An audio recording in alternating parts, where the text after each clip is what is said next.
Hello and welcome to this lecture. Today we are going to discuss ovarian tumor,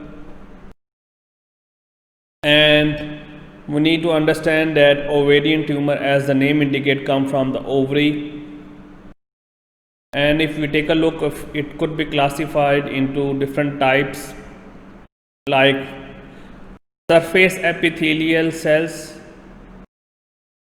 or it could be come from the germ cells, or it could become from the sex cord stroma, or it could lead to metastasis to ovary. When we discuss about these all four different types, the frequency varies. Like usually the ovarian tumor come from 65 to 70% from the surface epithelial cells or surface epithelial stromal cells, whereas 15 to 20% come from the germ cells, and then 5 to 10% from the sex cord stroma, or the 5% come from metastasis to ovary. And the proportion of malignant ovarian tumor is 90% is surface epithelial cells, whereas 3 to 5% is from the germ cells, sex cord stroma 2 to 3%, and 5% responsible for metastasis to ovary. The age group which is affected the most is 20 plus years age, whereas the germ cells could be occur at early age from 0 to 25 plus years, whereas sex cord stroma occur at all ages, and metastasis to ovary is variable, it's not fixed because depend upon the etiology of the other disease. So when we classify the ovarian tumor on the basis of the cells which are affected, surface epithelial cells have been classified into different type of tumors such as serous tumor, mucinous tumor, then endometrioid tumor, then clear cell tumors, then Brenner tumor, then fibroma, whereas the germ cells can be explained in terms of teratoma or choriocarcinoma. There are so many, but we are only focused on teratoma. Then the sex cord stroma, the example is fibroma.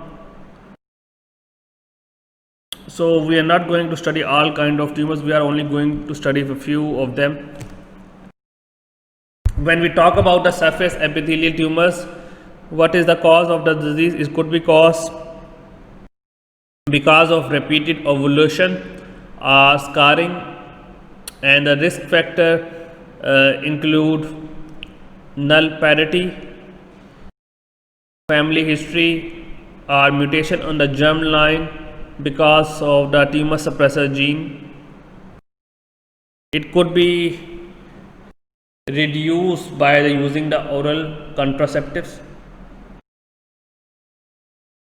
because when we use the oral contraceptive, the ovulation process stop, and then it can decrease the epithelial tumors.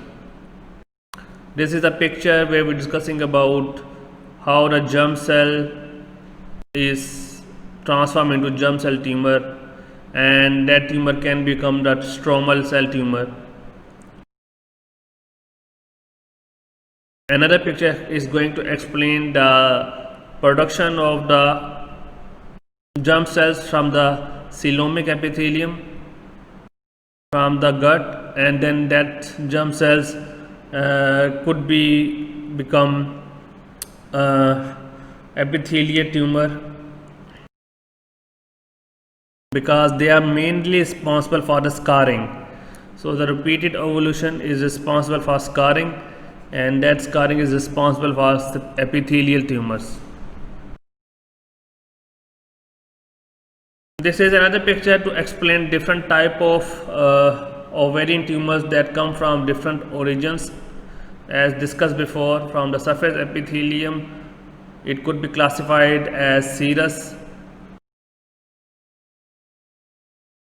it could be classified as transitional or clear cells, whereas sex cord stroma is responsible for fibroma or Sertoli Leyden Sertoli Leydig are granulosa cells, whereas the tumor that arises from the germ cells is responsible for choriocarcinoma, teratoma, or embryonal carcinoma, or dysgerminosa. We are only going to discuss few of them. This is another picture to explain the normal ovary and how the process of development of the egg occur. So you can see that the development of the primary follicle, then it could be responsible for a series of steps that is transformed into different types. So you can take a look of the process. So this is the additional slide just to revise the normal process. So when we talk about benign mucinous cysta adenoma of the ovary, it usually occur, it is localized, like this case you can see it is localized on the ovary, that is benign, not malignant, because the tumor could be two types, one is benign and the other is malignant. So it is benign in nature, mucinous in nature as well, and it can be called as cystadenoma of the ovary.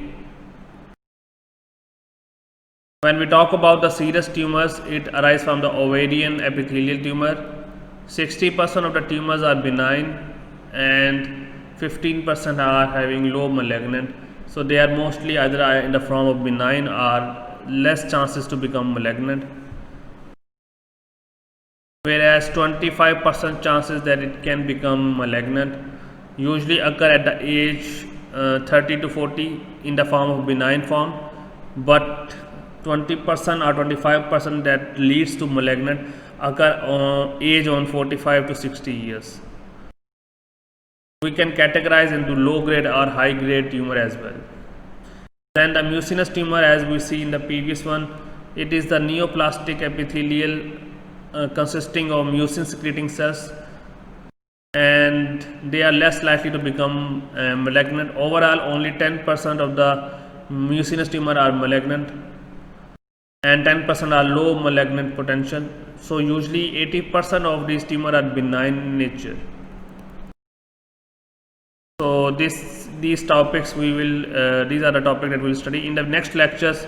We will discuss about teratoma in detail, and we will discuss some few of more tumors in upcoming lectures. So thank you so much for today's lecture. Hope to see you again.